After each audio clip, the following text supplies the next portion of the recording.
to my channel. It's me Simran Sahni. तो all the class 12th humanities student, let's continue our MCQ marathon series. और आज हम करेंगे challenges of nation building के MCQ questions. तो आज की वीडियो में हम 50 MCQ क्वेश्चन करने वाले हैं जो होंगे हमारे stand alone MCQ strictly based on our NCERT lines, each and every line of the NCERT। So let's see आपको कितने आंसर्स आते हैं। मैं पहले क्वेश्चन बोलूंगी और फिर आपको आंसर भी बता दूंगी। This is not a quiz, ये क्विज नहीं है, मैं आपकी प्रिपरेशन करा रही हूँ, साथ ही के साथ चैप्टर के जो क्वेश्चन आएगा उसको एक्सप्लेन भी करती रहूंगी। So gets ready, let's start the MCQ marathon series of our book 2 now.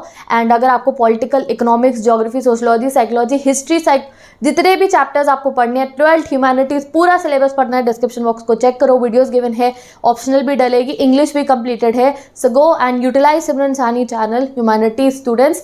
और MCQ मैराथन अब आपकी जो है बिल्कुल ही हम स्मूथली चलाते रहेंगे, जो आपके डाउट्स आएंगे वो क्लियर करते रहेंगे। तो go and check out the channel, और जो है प्लेलिस्ट गिवन है, MCQ मैराथन सीरीज गिवन है। सो बस अब अच्छे से पढ़ते रहो, ओके। एंड अगर चैलेंजेस नेशन बिल्डिंग नहीं पढ़ा है तो गाइज मैंने चौथी बार 4th टाइम अपने चैनल पे चैलेंजेस ऑफ नेशन बिल्डिंग पढ़ा है, यहाँ इस डिजिटल बोर्ड पे। तो अगर अभी तक तुमने चैलेंजेस ऑफ नेशन बिल्डिंग नए वाले बोर्ड पे नहीं पढ़ा तो जाके उसको पढ़ लो। बहुत डिटेल में मैंने पढ़ाया, डिटेल में मतलब 1 घंटे में, ठीक है, पूरे 1 घंटे या उससे भी कम देर में मैंने पूरा चैप्टर पढ़ा दिया है, and in a very detail वे। और तुम्हें पता है हाउ आई टीच। सो तो जाके उस चैप्टर को पढ़ो। एक ही पार्ट है, कोई 4 से 5 पार्ट नहीं है। एक पार्ट में एक सिटिंग में पूरा चैलेंजेस कंप्लीट। MCQ 50 इस वीडियो में, 15-20 मिनट की वीडियो होगी, 50 MCQ कर लेंगे। नेक्स्ट वीडियो भी 15-20 मिनट की होगी, because I know that time आप लोगों का बहुत मैटर करता है। तो लिमिटेड पीरियड में बहुत कुछ हम कर लेते हैं, okay. So let's start now. तो first question is, On the midnight of 14-15 August, who had addressed a special session of Constituent Assembly? किन्होंने करा था? A. महात्मा गांधी, B. वल्लभ भाई पटेल, C. मोहम्मद अली जिन्ना या D. जवाहरलाल नेहरू? आप मुझे कमेंट सेक्शन में आंसर करते रहो और साथ के साथ मैं आपको यहाँ बताती रहूँगी। तो correct answer is D1, that is Jawaharlal Nehru, ठीक है। Next question, the famous speech by Jawaharlal Nehru, which is called Dash, was given on the night of 14-15 August 1947. तो कौन सी स्पीच थी? Trust with destiny, trust with destiny, trust and destiny या trust for destiny? तो guys यहाँ पे आपकी जो है ना आई टेस्टिंग हो रही है, एक तरीके से आप समझो। जैसे आप चश्मा का टेस्ट कराने जाते हो तो जैसे मेरा होता है तो वो ABCD पढ़वाते हैं ना, वो है यहाँ आपको अपने चश्मे वाला टेस्टिंग हो रही है, ये समझो। दैट कहीं आप गलती से एग्जाम टाइम में ट्रिस्ट वर्ड देख के इस D ऑप्शन को करेक्ट ना कर दो। वाई? बिकॉज गाइज यहाँ पे ट्रिस्ट फॉर लिखा है, but the correct answer is A1, tourist with destiny. तो इसीलिए बहुत ही आप एग्ज़ाम क्या है, आपकी अटेंशन, आपकी concentration, each and everything is tested in your exams. तो इसीलिए बहुत ध्यान से आपको क्या मार्क करना है, ट्रस्ट विद डेस्टिनी। ट्रस्ट नहीं है, ट्रिस्ट है, ओके। नेक्स्ट क्वेश्चन देखते हैं हम। 1951 there were dash percentage of Muslim in the total population of India? 0, 8, 12, 10। तो मार्क ही कर रखा है मैंने आंसर। 12% पॉपुलेशन थी in 1951। This you have to learn, okay. Next question देखते हैं अब हम, 4th question. Sardar Patel emerged as one of the main leaders of the freedom movement after? तो कौन से मूवमेंट के बाद जो है सरदार वल्लभ भाई Patel as a you can say that prominent leader निकल कर आते हैं, सामने आते हैं? Bardoli Satyagraha, Kheda Satyagraha, both A and B, none. तो correct answer is both A and B, C is the correct option. And if you don't know, मैंने सरदार वल्लभ भाई Patel and the integration of princely states topic अलग से भी पढ़ा रखा है, जिसमें मैंने आपको खेड़ा एंड बारडोली सत्याग्रह भी पढ़ाया था। आपको डिटेल में नहीं पढ़ना है अपने एग्जाम के लिए, just you have to basically आपको जो याद रखना है that are main events in it and the dates, ठीक है। तो मैं आप लोगों को लिंक दे दूंगी चैलेंज ऑफ नेशन बिल्डिंग की, जितनी वीडियोस आपको पढ़नी है, those are the important ones. तो आप उससे जो है challenges of nation building revise कर सकते हो, ओके। और पढ़ा नहीं है तो पढ़ भी सकते हो। Question number 5, the merger of which princely states prove to be a bit harder than the rest of the princely states? इनमें से कौन सी स्टेट्स थी जिनका प्रिंसली स्टेट्स को मतलब कि मर्ज करवाना बहुत मुश्किल रहा था comparison to the other one? Junagadh, Hyderabad, Goa, Sikkim, all of the above. तो correct answer is all of the above. इन सबका ही जो था मर्जर बहुत मुश्किल रहा था। जूनागढ़ में प्लेबिसाइड कराना पड़ा था, हैदराबाद में रजाकर्स के साथ हमारी आर्मी जो थी उन्होंने जब सामना करा उसका, तब हमारा सॉल्यूशन निकला। गोवा, सिक्किम, इनका जो था डिफ़िकल्ट मर्जर था हमारा, थोड़ा कंपैरेटिवली हार्डर था, ठीक है। Next, in which period of Congress session the reorganisation of was taken on the basis of language? तो देखो कांग्रेस खुद से भी लिंग्विस्टिक बेसिस पे जो था आप कह सकते हो डिवाइड हो रखी थी। तो वो कब करा था उन्होंने? लाहौर सेशन में, नागपुर सेशन में। तो correct answer is B1, Nagpur session में कर लिया था उन्होंने खुद को। Next question, what freedom was granted to the princely states? Princely states को क्या फ्रीडम मिला हुआ था? तो प्रिंसली स्टेट को granted the freedom to remain independent, to join India, to join Pakistan या ऑल ऑफ द अबव? तो भाई करेक्ट आंसर ये वही है। ये बॉम्ब जो हमारे सर पे ब्रिटिशर्स फोड़ के गए थे ना कि या तो तुम इंडिपेंडेंट नेशन बन जाओ, या तुम इंडिया के साथ ज्वाइन हो जाओ, तुम पाकिस्तान बन के साथ ज्वाइन हो जाओ, तुम्हारी मर्जी है प्रिंसली स्टेट्स। तो वही चीज़ है जो आपको याद रखनी है। Correct answer all the above है। दिस इज द बॉम्ब जो ब्रिटिशर्स हमारे सर पे फोड़ के गए थे। Correct answer D1। ठीक है, next, who played the most important role in the merger of princely state? तो यहाँ ऑप्शन की आपको कोई ज़रूरत ही नहीं है। यू नो सरदार वल्लभ भाई Patel, iron Man of India जो है, उन्होंने जो है ये हमारे भारत को एक इंडियन यूनियन बनाया था by merging each and every princely state. ठीक है, which leaders played their main role in the nation building? कौन से इनमें से लीडर्स हैं जिन्होंने मेन रोल प्ले करा था in the nation building? Lord Simon, Mahatma Gandhi, Sardar Vallabh भाई पटेल, B एंड C। तो correct answer is B1। Lord Simon ने नहीं करा था। साइमन को तो हमने कहा था साइमन गो बैक। ओके, चलो क्वेश्चन नंबर 10 देखते हैं। Which two princely state refuse to join either with Pakistan और इंडिया आफ्टर इंडिपेंडेंस? इनमें से कौन सी प्रिंसली स्टेट थी जिन्होंने कहा ना हम इंडिया के साथ जाएंगे ना पाकिस्तान के साथ जाएंगे? Hyderabad, Rajasthan, Travancore, both A and C। तो correct answer is both A and C। Hyderabad और त्रवणकोर के लीडर्स ने कहा था कि भैया हमें ना पाकिस्तान के साथ जाना है, ना ही हमें इंडिया के साथ रहना है। Khan Abdul Ghaffar Khan, the undisputed leader of the north western frontier province, was also known as, क्या नाम से जाने जाते थे Khan Abdul Ghaffar Khan ji? Frontier Gandhi, father of Pakistan, staunch Muslim या फादर ऑफ बंगाल? तो correct answer is frontier Gandhi. Question number 13, tryst with destiny named addresses is whose speech? यानी कि ये जो स्पीच है किसकी है? महात्मा गांधी की है, पटेल जी की है, जिन्ना की है, या फिर जवाहरलाल नेहरू की है? तो correct answer is Jawaharlal Nehru की है। मोहम्मद अली जिन्ना की भी नहीं है, वल्लभ भाई पटेल की भी नहीं है, और महात्मा गांधी की भी नहीं है। Next, which challenges were faced by India after independence? क्या चैलेंजेस हमने फेस करे थे? To establish democracy, social and economic development था, to establish unity in country, all of the above? तो correct answer is all of the above, because हमने 3 challenges face करे थे जिनको मैंने बहुत डिटेल में तुम्हें पढ़ा रखा है। तो 3 चैलेंजेस, तो correct answer is the last one. Question number 15, out of these which idea did Jawaharlal Nehru want to adopt in India? इनमें से कौन से आइडियाज़ थे जो जवाहरलाल नेहरू जी चाहते थे कि इंडिया में अडॉप्ट हो? A socialism, B Marxism, C secularism, या D both A and C? यानी कि सोशलिज्म एंड सेक्युलरिज्म वो चाहते थे।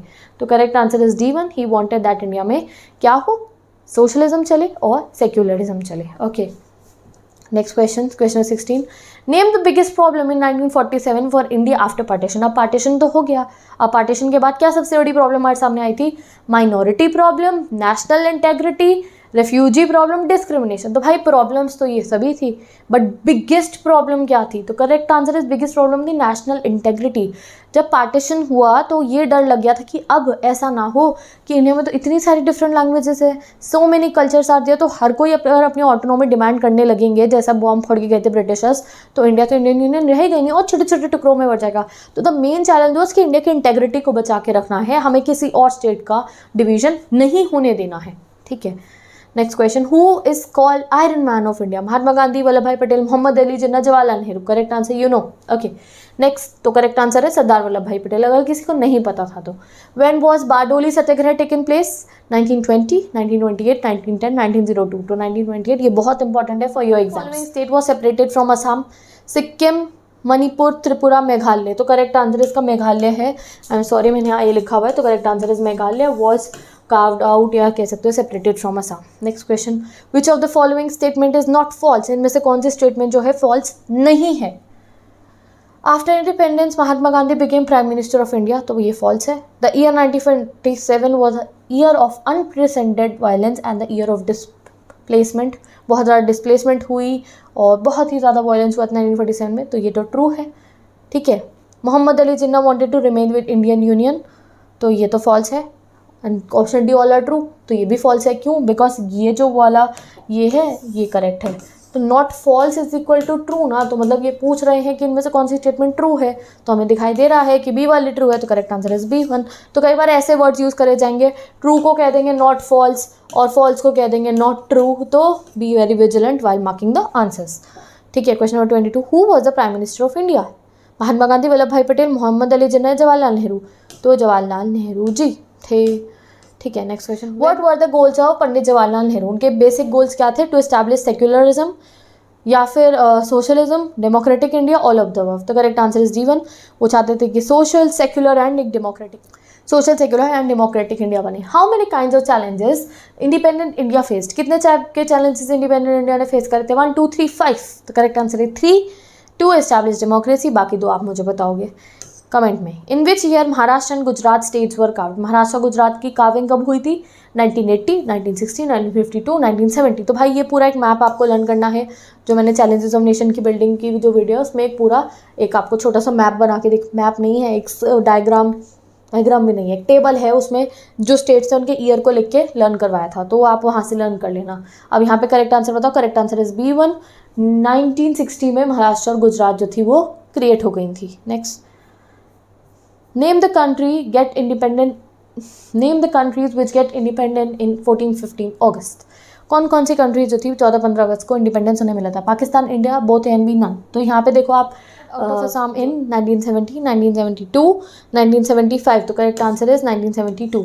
Next question, name the 2 cities which became divided into communal zones at the time of partition। इनमें से कौन सी सिटी है जो कम्युनल जोन्स बन गई थी at the time of partition? Amritsar, Lahore, Delhi, both A and B. तो correct answer is D1। Amritsar and Lahore communal zones बन गई थी, एंड कम्युनल जोन्स आपको पता होगा क्या, मैंने आपको चैप्टर में समझाया था। Next question, the state under the rule of prince are known as. जो प्रिंस के रूल में स्टेट्स थे उन्हें क्या कहते थे? British province and Indian state, princely states या इंडियन यूनियन? तो करेक्ट आंसर प्रिंसली स्टेट्स कहते थे। Who was the home minister and deputy prime minister of India after the independence? कौन थे? महात्मा गांधी, वल्लभ भाई पटेल, मोहम्मद अली जिन्ना या जवाहरलाल नेहरू? तो करेक्ट आंसर है सी, सरदार वल्लभ भाई Patel. Next question, who was the maharaja of Manipur at the time of independence? Maharaja कौन थे मणिपुर के? A Bodhi Chandra, B Hari Singh, C Nizam, none. तो करेक्ट आंसर बोधी चंद्रा, और बहुत ही क्यूट सा कार्टून भी गिवन है इनका पिक्चर में, आप देख सकते हैं। The first state to hold elections on the basis of universal adult franchise? Manipur, JNK, Junagadh या हैदराबाद? तो करेक्ट आंसर मणिपुर है। सबसे पहले मणिपुर में ही जो था यूनिवर्सल एडल्ट फ्रेंचाइज के बेसिस पे इलेक्शन हुए थे। It was the first princely state to hold the elections. Name 2 states that were affected by the partition. इनमें से कौन सी पार्टीशन से बहुत ज़्यादा इफेक्ट हुई थी? Punjab, Bengal, both and B या हैदराबाद? तो करेक्ट आंसर पंजाब बंगाल पे बहुत ही असर पड़ा था आफ्टर द पार्टीशन, बिकॉज आपने जो है पता है दैट बंगाल में भी और पंजाब में बहुत वायलेंस हुआ था। When did India got independence? 1947, 1945, 1946, 1948? तो भाई ये तो हमें पता है 1947, बट एग्जाम टाइम में कई बार ना बहुत कन्फ्यूजन हो जाता है और हम विजिलेंट नहीं रहते हैं। तो मैंने जैसे आपको स्टार्टिंग में ही बताया कि आपका आई टेस्ट भी हो रहा है यहाँ पे, तो इसलिए ध्यान से सारे ऑप्शन मार्क करने हैं। What were the consequences of the partition of India 1947? क्या consequence थे? Transfer of population, refugee problem, problem of minority, all of these. So correct answer is all of these. Next, question number 38. The communal zones exclude. इनमें से कौन सा communal zone नहीं बना था? Lahore, Amritsar, Kolkata, Jammu and Kashmir? तो correct answer is 4th one, Jammu and Kashmir में communal Jones नहीं बने थे। कम्युनल जोन्स होते कि हिंदू के इलाके में मुस्लिम्स नहीं जा सकते थे उस समय में, एंड मुस्लिम्स के इलाके में हिंदूज नहीं जा सकते थे। These were the communal zone. बहुत वायलेंस चल रहा था, कर्फ्यू लग जाता है, ठीक है। द स्टेट्स क्रिएटेड इन 1961, इनमें से कौन सी स्टेट 1960 में क्रिएट हुई थी? Maharashtra and Gujarat, Orissa and West Bengal, Rajasthan and Gujarat या पंजाब एंड हरियाणा? तो Maharashtra and Gujarat. India's partition is adamant attitude of Jinnah, communal rights and disorder, failure of interim government, all of these. तो सारे के सारे ही हैं, all of these is the correct one. On 15th August 1947, how many nation came into existence? कितने nation आए थे existence में? 1, 2, 5, 27 आए थे। तो correct answer is 2, 1 is India and the other one is Pakistan. Question number 42, who gave the concept of 2 nation theory? Mahatma Gandhi, Vallabh भाई Patel, Mohammad Ali Jinnah, Jawaharlal Nehru? You all know the answer, Mohammed Ali Jinnah. Question number 43, in this was announced to create a separate state under the name Andhra Pradesh, यानी कि विशाल Andhra movement हुआ था जिसमें पोती श्रीरामुलु की death हो गई थी, उन्होंने फास्ट करा था, तो जो है हमारी स्टेट बनी थी आंध्र प्रदेश। कब बनी थी? 1950, 1952, 62, 70? तो correct answer is 1952। Next question, question number 42, at the time of independence Indian leaders were committed to, क्या चाहते थे वो? They were totally committed to freedom, equality, fraternity and democracy, all of the. तो करेक्ट आंसर इज D1, वो ये सब India में लेकर आना चाहते थे, freedom, equality and fraternity and democracy. The central government in dash state created the state reorganisation commission. तो भैया हमें बताना है हमारी सेंट्रल गवर्नमेंट ने स्टेट रीऑर्गेनाइजेशन कमीशन कब बनाई थी? 1953 में, 1950 में, 1952 में या 1947 में? तो करेक्ट आंसर इज A1, 1953 में। Next question, after 56 days of hunger strike who died? तो अभी मैंने आपको ऊपर बताया दैट पोती श्रीरामुलु की डेथ हो जाती है कब, जब वो विशाल आंध्र मूवमेंट में जो है फास्ट करते हैं। ही टुक उन्होंने हंगर स्ट्राइक करी थी 56 डेज तक। उसके बाद उनकी अनफॉर्चुनेटली डेथ हो गई थी। उसके बाद बहुत वायलेंस हो गया था, लोग बहुत निराश थे कि उनके लीडर की डेथ हो गई थी। एंड आफ्टर दैट जो हमारी सेंट्रल गवर्नमेंट है उनको जो है विशाल आंध्रा में से, मतलब कि आंध्र प्रदेश जो स्टेट थी वो मद्रास प्रोविंस में से कार्व आउट करनी पड़ी थी। एंड आफ्टर दैट हमारी रीऑर्गेनाइजेशन कमीशन बनी, जिसमें बाकी स्टेट्स को जो है लिंग्विस्टिक बेसिस पे धीरे धीरे कार्व करा गया। In Hyderabad Nizam send dash to suppress the movement. Nizam ने किन्हें भेजा था मूवमेंट के वो रोकने के लिए? Razakars, troops, army, none. तो करेक्ट आंसर रजाकर्स एंड नराकर्स जो थे, ये रजाकर्स जो थे, बताया है कि they were, you can say that very dangerous type. Okay, तो ये बहुत वायलेंट थे। Which state was carved out of Assam from the following? Meghalaya. याद रखना है, इसको बार बार रिपीट हो रहा है question. It was in many, you can say that last year question papers. Sardar Vallabhbhai Patel is also known as Steel Man of India, Iron Man of India, Strong Man of India, Rocket Man of India, Iron Man of India. Next question number 50, the last question. Reorganization of the North East was almost completed in. तो north east का reorganisation almost कब तक complete हुआ था? 1962, 1972, 1970, 1971। तो 1972 तक हुआ था। Who opposed the Nizams of Hyderabad? तो क्वेश्चन नंबर 51 होगा ये, नंबरिंग थोड़ी डिफरेंट हो गई है। तो निज़ाम ऑफ हैदराबाद को किसने अपोज करा था? तो आपको यहाँ ऑप्शंस बताती हूँ पहले मैं। The peasantry of Telangana, Telangana के पीजेंट्स ने। विमेन ने, बिकॉज उनके साथ बहुत गलत होता था निज़ाम रूल में। Communist and the Hyderabadi Congress, या ऑल ऑफ द अबव? तो correct answer is all of the above. इन सब ने मिलकर जो था निज़ाम के रूल को अपोज करा था इन हैदराबाद। तो विद दिस गाइस 50 क्वेश्चंस हमारे हो गए हैं। आई डोंट नो 10 से 15 मिनट, 20 मिनट हार्डली हमें हुए होंगे। And with in this minute हमने 50 क्वेश्चन कर लिए हैं, जिसमें पूरा चैलेंज ऑफ नेशन बिल्डिंग के लाइन टू लाइन सबसे इंपॉर्टेंट क्वेश्चन कंप्लीट हुए हैं। इसका पार्ट 2 आएगा, जिसमें हम और बेहतरीन क्वेश्चन करेंगे। एंड देन लास्ट पार्ट आएगा रिवीजन के लिए। तो be ready all the humanities students, now you have to be tension free, because सारी एमसीक्यू मैराथन की स्लाइड्स रेडी हैं। You will be getting videos day by day. So get ready all the students. And humanities की strategy मैंने upload करी है, वो जाके देख लो। आज ही करी है, कोई बच्चा बाद में देखेगा तो उसको इसके डिस्क्रिप्शन बॉक्स में मिल जाएगा। The strategy that you have to follow for your term 1 exam. आप कभी भी इस वीडियो को देख रहे हो, उस स्ट्रैटेजी को देखोगे तुम्हें समझ में आएगा। चाहे आप अक्टूबर नवंबर में कभी भी देख रहे हो, और यू कैन हियर मी, तो डिस्क्रिप्शन बॉक्स में जो स्ट्रैटेजी वीडियो गिवन है उसको देख लो। वहाँ मैंने सब बताया, how I completed my syllabus, how I prepared and what you have to do for your syllabus preparation from point 1। Okay, तो with this bye take best of luck. Description box में मेरे नए चैनल का link भी given है, सिमरन daily life, जहाँ पे बेहतरीन तरीके से क्विजेस कंडक्ट होंगे ह्यूमैनिटी स्टूडेंट्स आपके लिए। स्पेशली डाउट सेशन होंगे, तुम्हें चैलेंजेस, कोल्ड वॉर, किसी चैप्टर में डाउट है, पॉलिटिकल में, साइकोलॉजी में, इको में, किसी में भी लाइव आऊंगी डाउट सेशन के लिए। स्टडी बडी सेशन करेंगे। एंड मेन चीज़ क्या है? Yes you are right, quiz sessions के लिए मैंने नया चैनल खोला है सिमरन डेली लाइफ, जहाँ पे आज से 3 से 4 दिनों के अंदर क्विज स्टार्ट होने शुरू हो जाएंगे। मैं लाइव आके क्विज दूंगी। यहाँ तो आंसर मैंने तुम्हें बताया, उसमें तुम्हें आंसर नहीं बताऊंगी, उसमें मैं तुम्हें आंसर बताऊंगी after the end of the video. When I will be live in front of you, तुमसे क्वेश्चन करूंगी, कितने किसके सही थे, कितने किसके गलत थे। You will be telling me down everything. Live quizzes करेंगे, एक्स्ट्रा क्वेश्चन होंगे उसमें, case based, regionalisation, so that you will be having confident that yes, यहाँ मैं आपको आंसर बता रही हूँ, वहाँ मैं आंसर तुम्हें बाद में बताऊंगी। As a teacher, exam teacher, tuition teacher, जो टेस्ट लेती है, गुस्सा भी करती है, डांटती भी है, समझाती भी है, क्विज लेती हैं आपके, वो सिचुएशन होगी नेक्स्ट चैनल पे। तो Simran daily life second channel given है, जैसे यहाँ पे आप हो वहाँ जाके उसको सब्सक्राइब करो, नोटिफिकेशन बेल उसकी बजाना, वहीं पे सारी नोटिफिकेशन आपको मिलेगी, कौन सा क्विज कब कंडक्ट होगा, ह्यूमैनिटीज़ के क्विजेस कब कब आएंगे, everything will be there. So go and subscribe to that channel. जल्दी से वहाँ पे क्विज अपलोड होने शुरू हो जाएंगे, तुम्हें नोटिफिकेशन मिलेगी and you will be fully prepared for term 1। तो bye bye, take care, best of luck. अब मैं मिलूंगी आपसे नेक्स्ट वीडियो में। सो आई होप तुम सबने कमेंट करके सब कुछ अच्छे से बताया है। So now get ready and let's aim for 40-40.